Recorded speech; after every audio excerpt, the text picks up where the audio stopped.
Hello class के math institute में आप सबका स्वागत है। और बताइए आप सब कैसे हैं। आई होप आप सब अच्छे ही होंगे, अपने आप को अच्छे से प्रिपेयर कर रहे होंगे, अपनी तैयारी को और अच्छा कर रहे होंगे। अब तो आपके एग्ज़ाम भी नज़दीक आ गए हैं, तो आप लोगों को और भी मेहनत करने की ज़रूरत है, क्योंकि एग्ज़ाम जल्दी होने वाले हैं। तो आप लोग अगर अपने आप को अच्छे से प्रिपेयर करेंगे, अपनी तैयारी को और अच्छा करेंगे, तो आप और बेहतर ढंग से कर पाएंगे।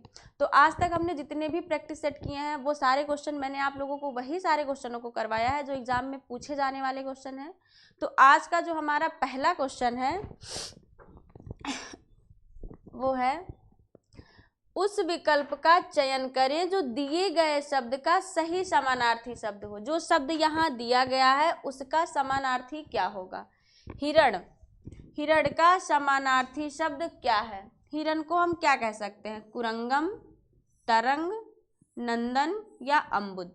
हिरण का पर्यायवाची क्या होगा, तो हिरण का पर्यायवाची हमारा हो जाएगा कुरंगम। हिरण को हम क्या कहते हैं, कुरंगम। अगला क्वेश्चन है हमारा, प्रति उपसर्ग हिंदी भाषा में किस भाषा से आया है। जो प्रति उपसर्ग है वो हिंदी भाषा में कहाँ से लिया गया है। हिंदी से, संस्कृत से, अंग्रेजी से या फारसी से। प्रति उपसर्ग हिंदी भाषा में कहाँ से आया है, हिंदी से, संस्कृत से, अंग्रेजी से या फारसी से। तो प्रति उपसर्ग हिंदी भाषा में लिया गया है संस्कृत से। किससे लिया गया है, संस्कृत से।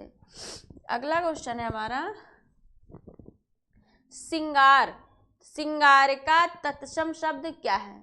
सिंगार को हम तत्सम रूप में कैसे लिखते हैं, सिंगार, श्रृंगार, श्रृंगार या श्रृंगार।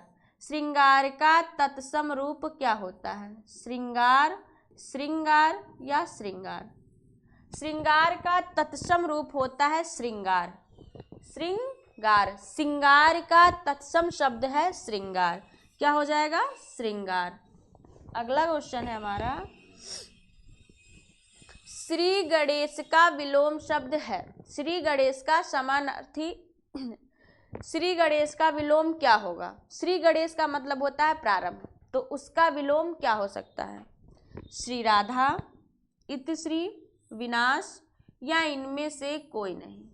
श्री गणेश का विलोम शब्द है, श्री गणेश का विलोम शब्द क्या हो सकता है, श्री राधा, इतिश्री, विनाश या इनमें से कोई नहीं। तो श्री गणेश, जब किसी चीज को प्रारंभ किया जाता है तो कहते हैं श्री गणेश, तो उसका विलोम हम क्या कह सकते हैं, इतिश्री, इतिश्री। श्री गणेश का विलोम होगा इतिश्री।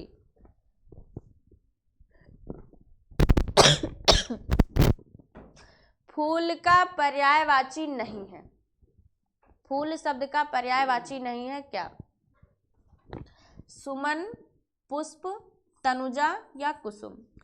तो फूल का समानार्थी नहीं है, कौन सा नहीं है, सुमन, ये भी है, पुष्प, पुष्प फूल, तनुजा कुसुम। फूल का समानार्थी नहीं है तनुजा।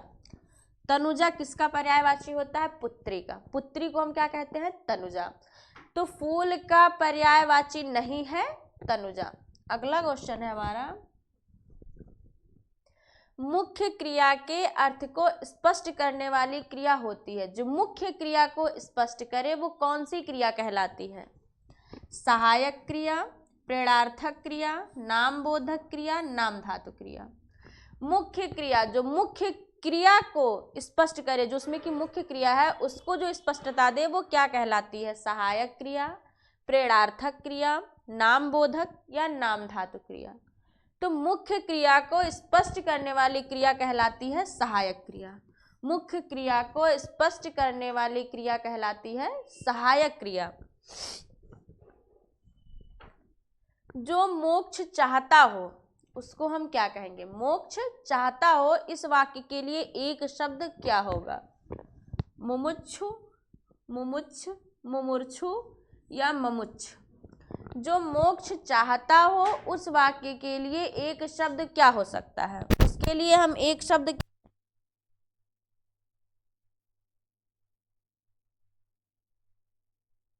जो मोक्ष चाहता हो इसके लिए एक शब्द क्या होगा, मुमुक्षु, मुमुच्छ, मुमुर्क्षु या ममुच्छ।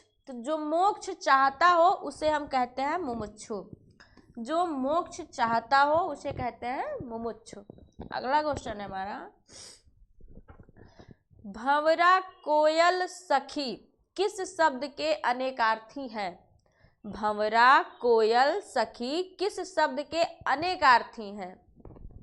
मतलब पर्यायवाची, किसके अनेक अर्थ हैं?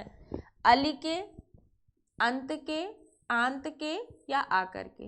भंवरा कोयल सखी अली के अनेकार्थी हैं। किसके हैं? अली के। मैं कृष्ण के घर पहुंचा परंतु वह नहीं मिला, इस वाक्य में कौन सा विराम चिन्ह लगेगा? मैं कृष्ण के घर पहुंचा परंतु वह नहीं मिला, इस वाक्य में कौन सा विराम चिन्ह हम लगाएंगे? कौन सा लगाएंगे? क्वेश्चन मार्क, पूर्ण विराम, कॉमा, अल्प विराम, अर्ध विराम, क्या लगाएंगे? मैं कृष्ण के घर पहुंच गया परंतु वह नहीं मिला। मैं कृष्ण के घर पहुंचा परंतु वह नहीं मिला, इस वाक्य में कौन सा विराम चिन्ह लगेगा? मैं कृष्ण के घर पहुंचा, मैं कृष्ण के घर पहुंचा, यहाँ क्या लगेगा? कॉमा लगेगा। मैं कृष्ण के घर पहुंचा तो कौन सा विराम चिन्ह लगेगा? कॉमा लगेगा। कौन सा विराम चिन्ह लगेगा? कॉमा।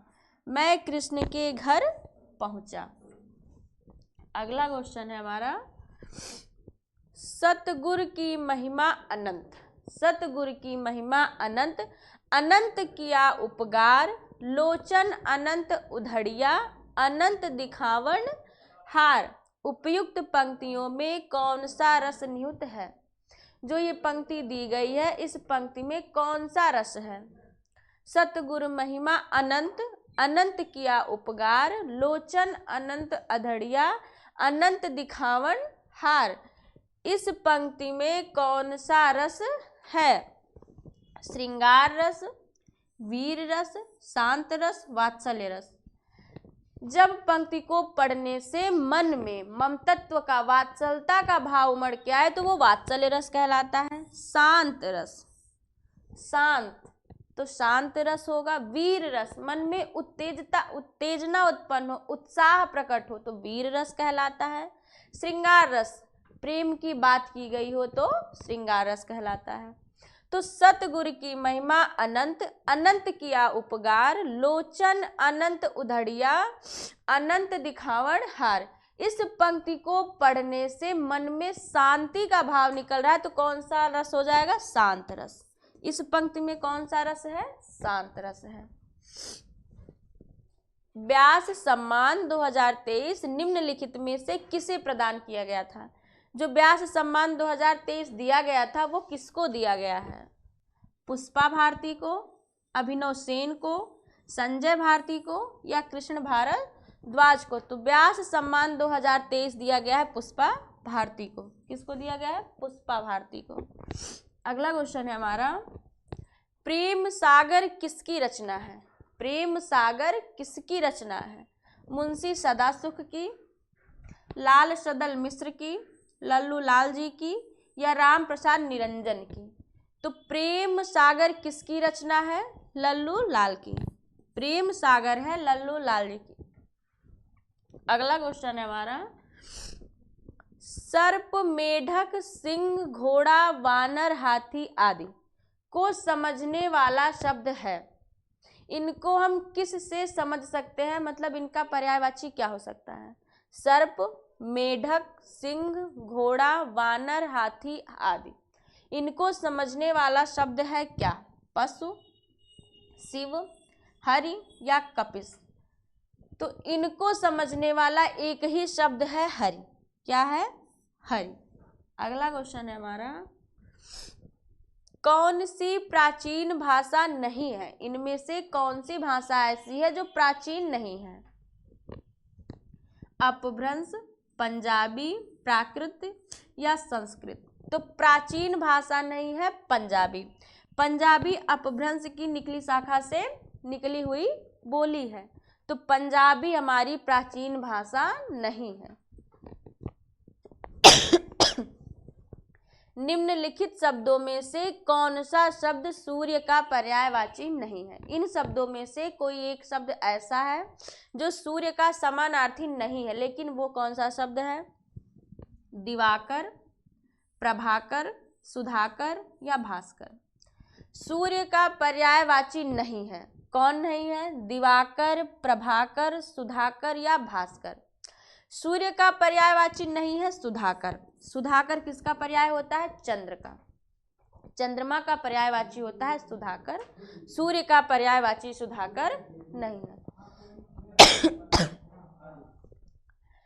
दिए गए विकल्प में से अमृत का विलोम शब्द क्या होगा?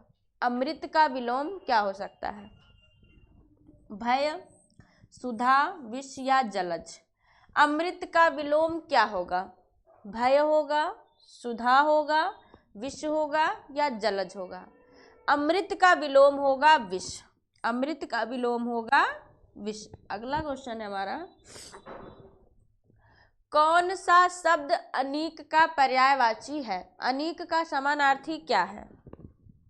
अर्जुन, सेना, अग्नि, घोड़ा? कौन सा शब्द अनीक का पर्यायवाची है? सेना। अनीक हम किसको कहते हैं? सेना को। अगला क्वेश्चन है हमारा, जलधि में कौन सा समास है? जलधि में कौन सा समास है?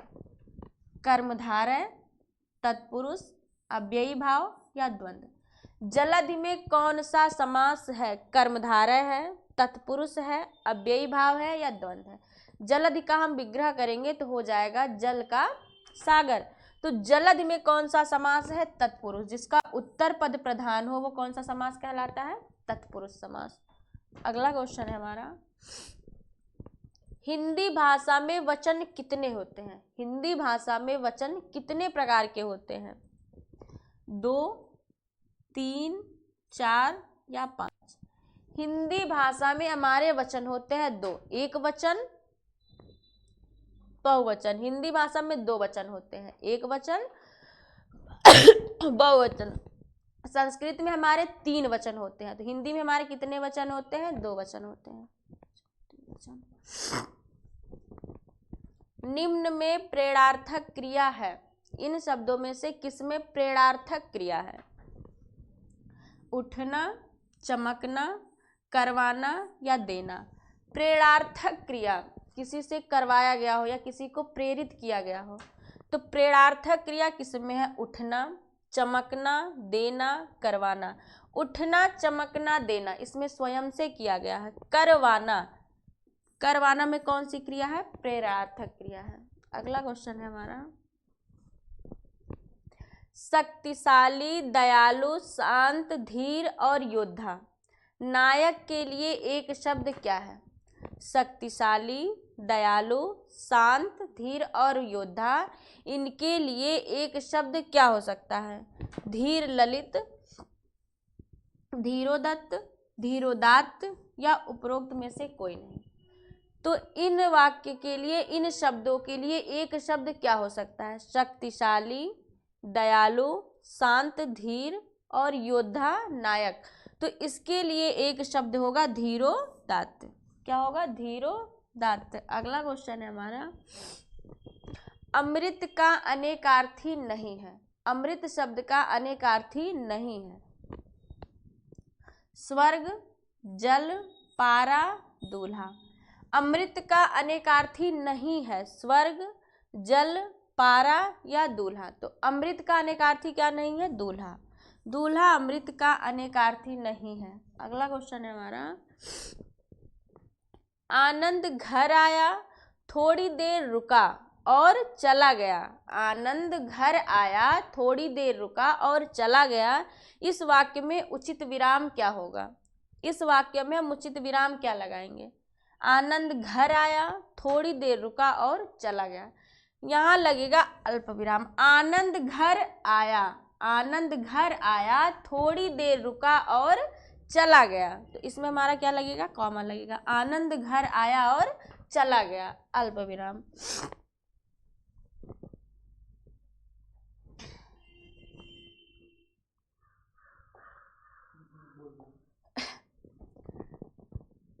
जिन क्वेश्चनों को मैंने आपसे करवाया है वो सारे क्वेश्चन एग्जाम में पूछे जाने वाले ही क्वेश्चन हैं। तो आप लोग अपने प्रैक्टिस को और अच्छा करते रहिए, खुद को बेहतर करते रहिए, क्योंकि अब क्या आपके एग्ज़ाम भी नज़दीक आ गए हैं, पेपर भी जल्द ही होने वाला है। तो आप जितना बेहतर खुद को बना पाएंगे उतना ही अच्छा आप दे पाएंगे। तो आज के लिए बस इतना ही, हम मिलते हैं नेक्स्ट प्रैक्टिस में। आज के लिए आप सभी को धन्यवाद।